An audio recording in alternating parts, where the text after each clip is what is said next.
Dans un contexte où les besoins sociaux sont croissants, une récente étude de la coalition publiée Ce que vous payez relève une réalité inquiétante. La majorité des projets publics inscrits dans le budget exercice 2023 dans les secteurs de la santé, de l'énergie et de l'hydraulique n'ont pas été réalisés. Entre juillet et août 2024, par exemple, la coalition a évalué l'exécution physique de 179 projets inscrits au budget 2023, dont 146 dans le secteur de la santé et 33 dans ceux de l'énergie et de l'hydraulique. Les résultats sont sans appel, seuls 9% des projets sont achevés et fonctionnels, tandis que 66% n'ont même pas été démarrés.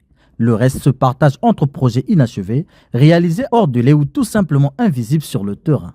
Le total d'investissement pour le budget 2023 était de 476 milliards. Et là-dedans, le ministère de la Santé avait une part de 63 milliards 544 millions. Le ministère de l'Énergie, 25 milliards 04 millions. En ce qui concerne les projets que nous avons suivis, qui totalisent 52 milliards 73 millions 147 729 pour la santé et 22 milliards 541 millions 300 000 pour l'énergie. Nous avons pu conclure pour les dépenses non démarrées un montant de 14 milliards pour la santé et 3 milliards 806 millions pour l'énergie.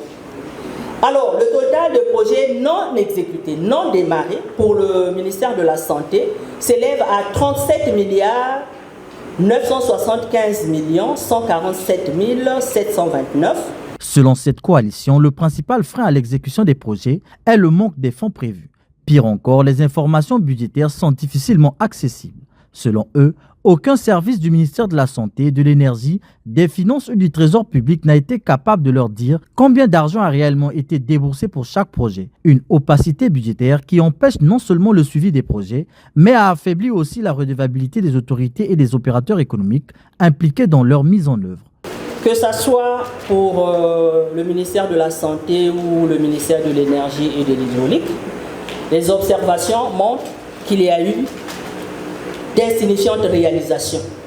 Le grand questionnement que M. Mounzero a eu à mentionner, c'est la question qu'on se pose, nous, qui étions sur le terrain, si on pense que les projets qui ont démarré ou que nous avons suivis totalisent 52 milliards pour la santé et 22 milliards pour l'énergie, mais sur le terrain, il y a eu très peu de réalisations.